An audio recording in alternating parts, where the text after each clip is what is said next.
Welcome to the She Build Show. I'm your host, Stefanie Olson, a licensed general contractor who builds new construction, renovates, and designs your vision. Today, more than ever, we need raw, authentic women who are willing to rise above society's norms, break those glass ceilings, and encourage each other to boldly build the life we were meant to live. So, honey, what are you building? Welcome to the She Build Show. Today, I have an incredible guest who is the owner of Group 2, a full-service marketing partner for home builders. And she is also the author of the best-selling children's book, The House That She Built. Welcome to the show, Mollie. Thank you. I am so excited to be here and so happy to meet you. Yes, me too. So I just want to learn a little bit about you. Can you give me just a little bit of your background, some information? Like, tell me about yourself. Sure. So my career is really new home marketing, which is very specialized. So Group 2 does marketing for home building companies around the country. And we're out of Philadelphia. My dad had started the business. And so I've been around home building my entire life. Like I've, been around construction sites and new communities and builders my whole life. And I have, this great experience of being exposed to people in the industry and working with, second and third generation people in the industry. And this past year, I worked on a project marketing an all-women build. And that's really where, my passion for the industry is overlapping. And now I have this children's book, and I know we'll get into that, but that's just a little bit of my background. So my dad brought me into the industry. Into the marketing industry. That's cool. So he started it. How long has it been in business, the marketing company? Yeah. So he started Group 2 in 1969. Wow. And yeah. Was it that specialized at that time? In the first 5 years, he started to specialize in housing. Those were his two passions, advertising and real estate.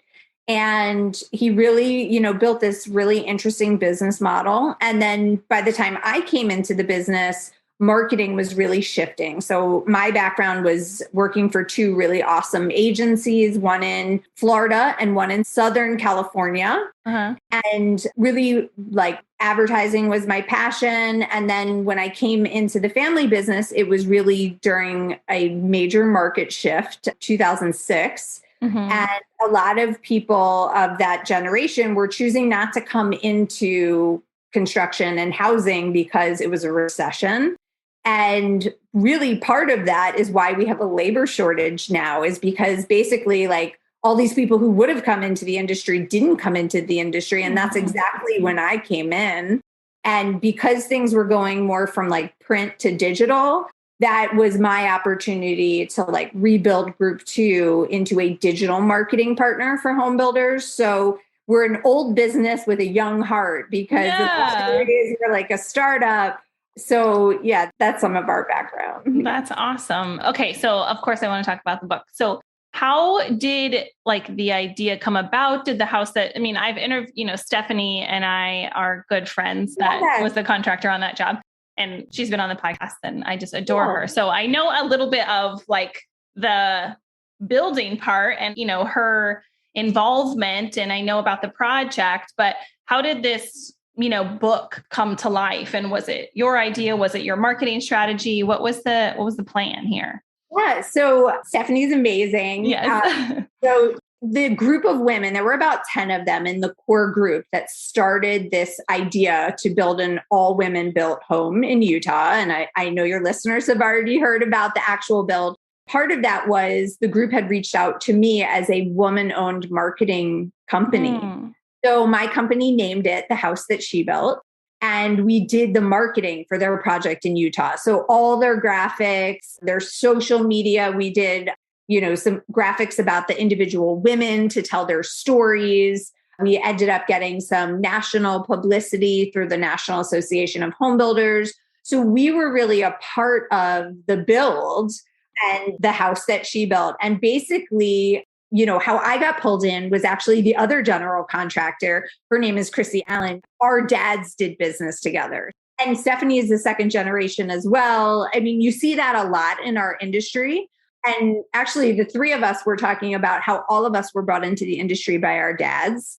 And now we're here. And it's like, okay, we're here. Now, how do we bring in more women and more girls? Right. Yeah. So after we kind of were doing their marketing and we were helping to tell the stories of some of these real women, and Georgia Castellano, who's the creative director at my company, I mean, we were like sending these stories back and forth, like just so excited, like, oh my gosh, check out the drywallers. Like, how cool are they? Like, idolizing these women, like, just like, they're so cool. Like, we just think like, hearing their background and how they got into the trades. And then we kind of had this like epiphany of, this home is going to sell. Like, how we need to keep telling these stories, like where to do that.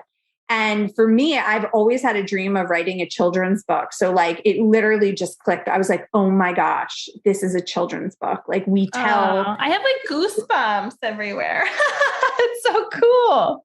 And so I like told the women in Utah, like, so excited. I was like, we have to turn this into a children's book. Like, this story can't end, because really the story is the tool for women in the trades to tell their story. Right.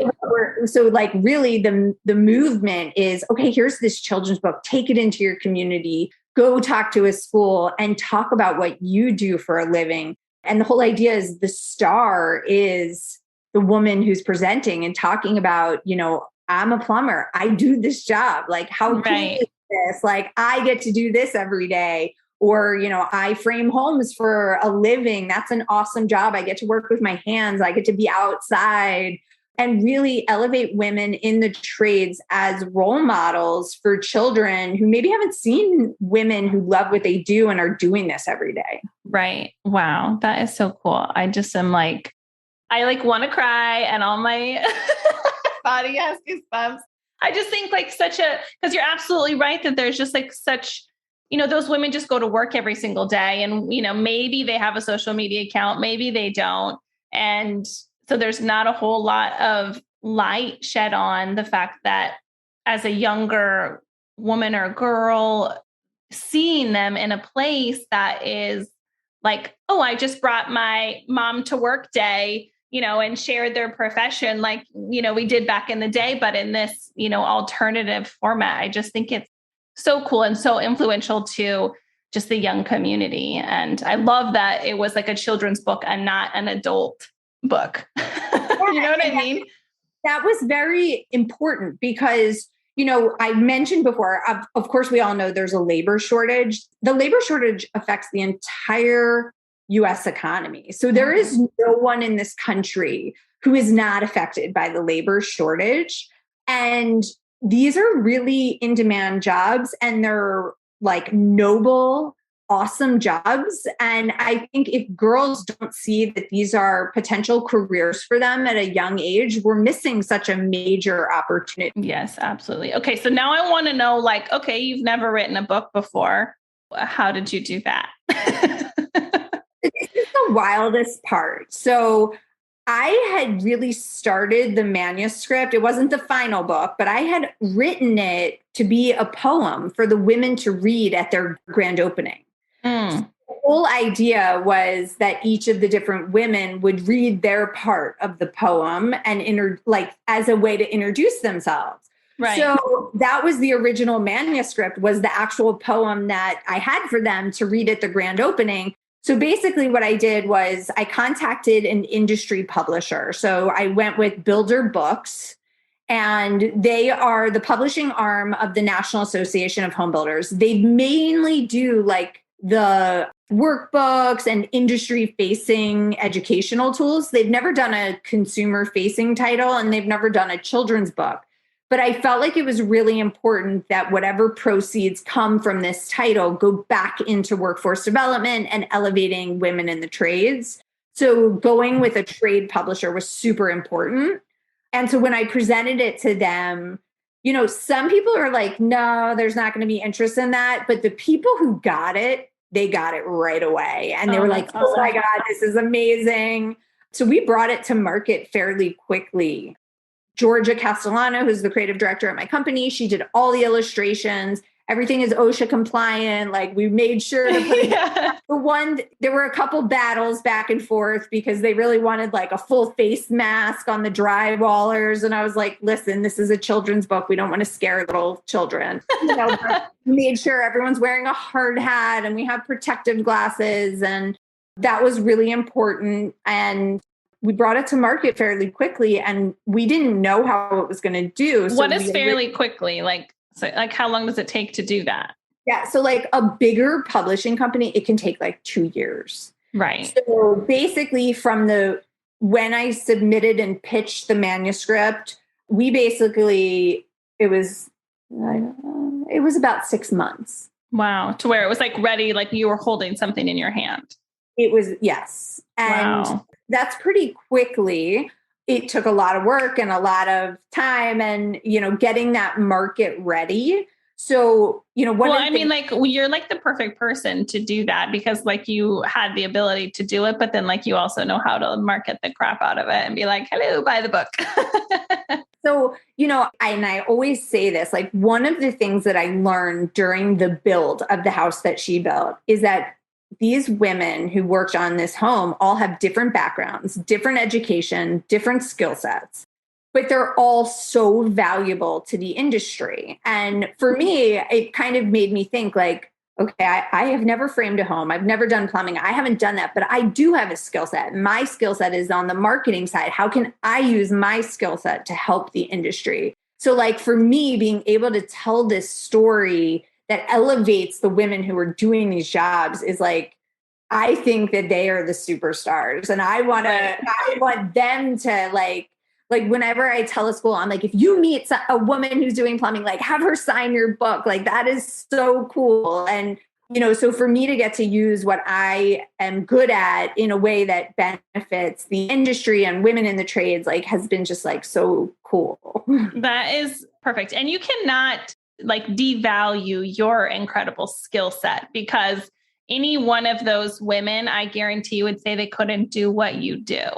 And so the fact that you have the idea and you have the skills to be able to do that is just a beautiful combination of using your gifts in the right way and absolutely should be applauded for that. Even though they are, the stars of the story, like you put that in anybody else's lap and it would have gone nowhere. So I know how hard it is to do something like that. And so I commend you and don't downplay how incredible that feat is. Cause just like anybody can maybe have an idea, but to actually get it to fruition, have it become a book and then actually know how to affect change with it is monumental tasks, but not for somebody, in your mind, you're like, this is what I do every day. But I want you to know that is a big deal. I really appreciate that. I will say there are plans for future house that she built. So that's awesome. And I have committed to volunteering because I do want to get out there and I want to learn and I want to work with my hands because I'm so inspired by the women doing these jobs that I'm like, I don't want to do something. Yeah. Yeah. So I'm like really pumped to do that and actually shadow some of these women who I like respect so much. So I'm really pumped about that. That's awesome. Actually, the next one's going to be pretty close to you. It's going to be in the Bay Area. Oh my gosh. Well, I need to come and help. You guys tell me whatever you need help with. I'd love to help. That would be super cool. Yes, that's not that far. So what was kind of like, you've got the book, you've got it ready. What was like the moment or the next step that you were just, because to me, it kind of feels like when I'm looking at it, it feels like it's bigger than maybe you thought it would be or bigger than you imagined. Is that the case? Like, was there a moment where you're like, oh, wow, this is bigger than me and this mission goes deeper? Maybe tell me about how you like either developed your mission or a moment when you were like, whoa, this thing's bigger than I thought it could be. I've had a lot of moments and they keep coming and you're 100% right. This is so much bigger than the book. And as crazy as it is, it's bigger than the house that was built. Like this is a true movement. And I would say like one of those first moments was when the Girl Scouts called me and they were like, we want to build a Girl Scout patch around the house that she built. And I was like, oh. That's so cool. I actually wrote a Girl Scout patch program. I never in my life thought that was something I would be doing. And that was a real like moment of, okay, this isn't just a book. This is a tool. Yeah, Girl Scouts is national. Are they worldwide or just national? It's national. There are similar I just programs. know that they are, they're ginormous. They're just not Philadelphia or Utah or whatever. Yeah. And so we rolled it out, and the response has been unbelievably overwhelming because schools and educators are really interested in teaching STEM. And really now they're saying STEAM instead of STEM. So science, technology, engineering, art, and math. And all of these careers are STEM based. So Right. it's a great tool for schools and educators, and it's content that we need. It's also great for curriculum for the age group. So for example, you're learning literature, you're writing stories. We have kids learning about writing and poetry from books that are about, dragons loving tacos, which is a great book, but they could be learning from the house that she built and elevating girls and showing them that, it's really cool to have friends who have different interests because they're all important. Right. And I think, that foundational lesson of, one kid could be into art and one could be into science, and one is not better than the other. They are all needed, and leadership and girls are needed across so many different careers and areas. We have learned that career-based gender bias starts around the age of 4 and 5. Wow. They're like, oh, I'm going to be a teacher, or oh, I'm going to be a nurse. And there are other industries that used to be considered male industries. For example, being a doctor years and years ago, right. You saw men as doctors, and that has been broken down. So now it's, that's exactly what we're trying to do is show that there is no job that women can't do. Right. So with the Girl Scouts, that's been rolled out. Tell me what did the girls like? I'm just so in awe of this that it's become that big because, me and our little women's, in construction group are trying to do like girls build camps, and we do stuff to just like influence our small sphere of, the girls around us. And the fact that Girl Scouts as on a national level is saying, hey, to every single girl, if they want to take and do the steps necessary to get this patch and learn these skills, like that amount of change is ginormous and like influence. What do the girls actually do to earn their patch in Girl Scouts? Yeah. So the way we built it out was we wanted to have a foundational patch about the house that she built, but we also wanted to give the different troops activities that they could do that are the more hands-on based on their capabilities. So in order to get the patch, the girls watch a video that explains the house that she built, how it started as an actual build. We have footage of the women in Utah. They get to hear from Christy Allen, one of the general contractors. They get to hear about how the idea of the book came about and how that went to the National Association of Home Builders. So they hear the progression of the movement. We felt like the story was important because it really is inspiring to see how something, that one group does in one place can turn into something just, huge. Yeah, exactly. They get to learn about what it actually was or is. Exactly. And then they have an opportunity to ask some questions to either women in the trades, the illustrator, or for me to answer about the video so they can ask questions. They then have an opportunity to do some research into the different careers that are highlighted in the book. And they're asked questions, about which one is most interesting to them and why. There are some activity pages. And then we have additional activities that the troops can do. So like we have a construction snacktivity where they basically use food to construct their own home. And then it's their snack for the day, things like that make the excitement of building and working with your hands just like a part of the activities that they're working on. Yeah, that's so cool. Because I think really what you're doing is just like being able to plant the seed. Like, hey, let's expose you to other things at your age, which I think is so cool. Yeah. So what we're trying to do is cultivate curiosity. So we want them thinking about the things that they identify with as their strong skills, and seeing that if you love art, there are careers other than being an artist. Or, my son, for example, he would always say he wants to be a math teacher because he loves math. That's the only career he was exposed to, knowing that he loves math. Well, now he's like, oh, I could be an engineer. I could be. So just shifting that mindset and helping build self-esteem where they already feel confident in their existing foundational skill base.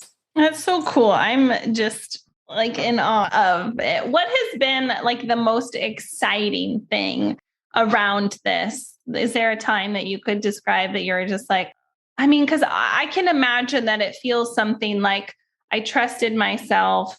I put it out there, what I was called to do, if that's part of how you maybe describe it. And then now you're just like, wow, it's completely not my doing. It's like, I just blessed to be a part of it. Is there something that you're just like, wow, I know the Girl Scouts is a big thing, but is there something else that just kind of resonates with you?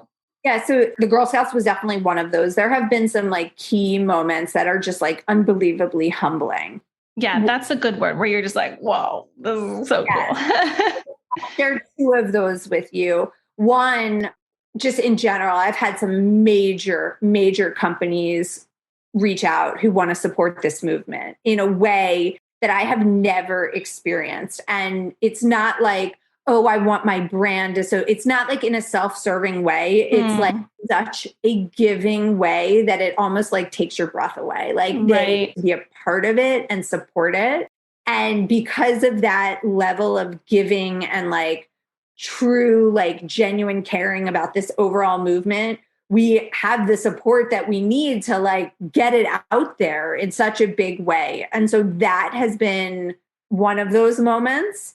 And then last week, I had this insane moment. Like these things happen that I just never expect. So basically, St. Jude called us. And I know people know what St. Jude is. They're on a mission to eradicate childhood cancer. And a lot of the conversation was just around aspirational thinking for children when they are sick, of like thinking of their future and what's next and their skills, and obviously being entertained while you are in, a doctor's office or a hospital. And we just had some of these like very early preliminary conversations, but just the fact that they reached out was like, oh my God. Yeah. I could like totally picture my kids. I had some sick kiddos, not cancer, but we spent a lot of time at the UC Davis, medical center when both my kids were little. And I could like almost just picture like a room painted in everybody's little like construction outfits with all these things to just go ahead and like play and build with. Or there's such a, like if you're here and you have to be here, and like just there's so many things that you could do to just help kids be able to explore the industry and feel inspired and create that level of curiosity. Whether I know you're going that direction or not, I'm just like, it totally gets your wheels turning. And that's what's so cool about this is there are so many things that can be done that literally everyone can do something. And that's why this idea has become so big, is because it's not the book, it's not the house. There are so many ways to be a part of this movement for anyone. That to me is just like, because you see like a company, like I've had, the National Building Museum in Washington, D.C., they want to create a reading room based on the house that she built. Like, how cool is that? What? And like, just like all these ways for individuals and companies to take this and put their angle on it to make it work so that they're using it as a tool to elevate women in the trades and educate young girls and show them that they can do anything. Wow. I feel blessed that I'm even like a part of the circle. I feel just, it's so incredible. Also that just like in our time period in life, that it's receptive and accepted, and that it should be growing to this level because it is so important. And I'm so honored that you got to share with me everything that you're doing. And I just commend you, and I'm so proud of you, and anything I could do to help and support, I will. And I look forward to, hopefully getting to do something more in the future. And if you could just tell people where they could find you, follow you, hire you. I would love that.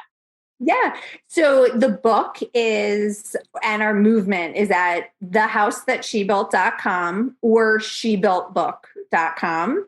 And we have some really exciting things happening. There's free curriculum, there's free coloring pages, there's free activity sheets. These are all great tools to start the conversation. They all complement the book, but they also stand alone independently. You can download them and print them right from the website. And then my company is group2.com. It's spelled out GROUPTWO.com. And that's where you can see what my company does, doing marketing for home building. And you can reach out to me through either of those websites. My favorite thing is seeing how people take this and use it. And please take pictures, tag us, share it, because that's how this movement really grows and every person can be a part of it. Absolutely. Oh, thank you so much, Mollie. It was such a pleasure. Thank you. Of course. Thanks for joining me today on the She Build Show. My name is Stefanie Olson. My hope is that this episode leaves you feeling empowered and ready to boldly take that step into building the life that you envision, 1 2x4 at a time.